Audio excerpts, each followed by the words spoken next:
আমি এই মুহূর্তে রয়েছি স্মার্ট সিটিতে।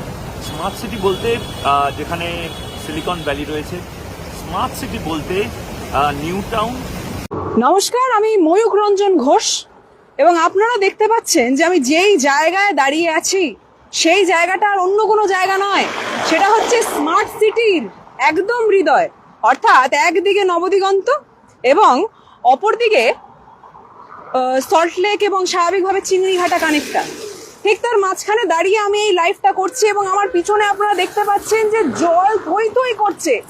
এইগুলো বাইক নয়, এইগুলো গাড়ি নয়, এইগুলো কিন্তু অ্যাকচুয়ালি বোট যাচ্ছে। এবং আমি আপনাকে একবার এই দিকটা দেখাবো।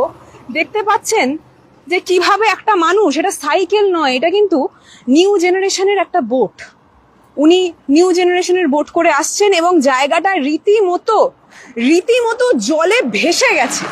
এবং এই অবস্থাটা মুখ্যমন্ত্রী কি করছেন সেই বিষয়ে আমরা প্রশ্ন তুলছি। আমি ময়ূক রঞ্জন ঘোষ, আমি আবারও বলছি, সেই বিষয়ে আমি প্রশ্ন তুলছি। এবং আমি যেই জায়গায় উপস্থিত আছি সেই জায়গাটা আর কিছু নয়, স্মার্ট সিটির একদম হৃদয়।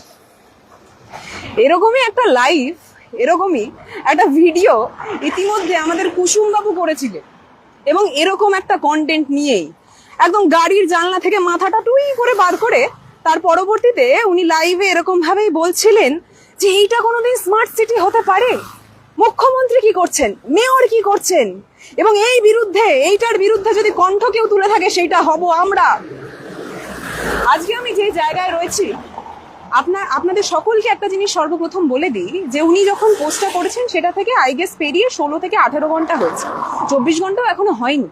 তার পরবর্তীতে আমি এই লাইভটা আপনাদের জন্য করছি, যেখানে আপনারা দেখতে পাচ্ছেন আমার পিছনে রাস্তা এবং সেই রাস্তার মধ্যে কোনো জায়গাতেই আপনারা জল জমা কিন্তু দেখতে পাচ্ছেন না। হ্যাঁ, জল রয়েছে, জল যেখানে থাকার প্রয়োজন ঠিক সেই জায়গাটাতেই জল রয়েছে, ওই ছাড়া আর কোনো জায়গায় আমরা জল দেখতে পাচ্ছি না। কিন্তু কি জানেন তো, ময়ূক বাবুকেও দেখতে পাচ্ছি না।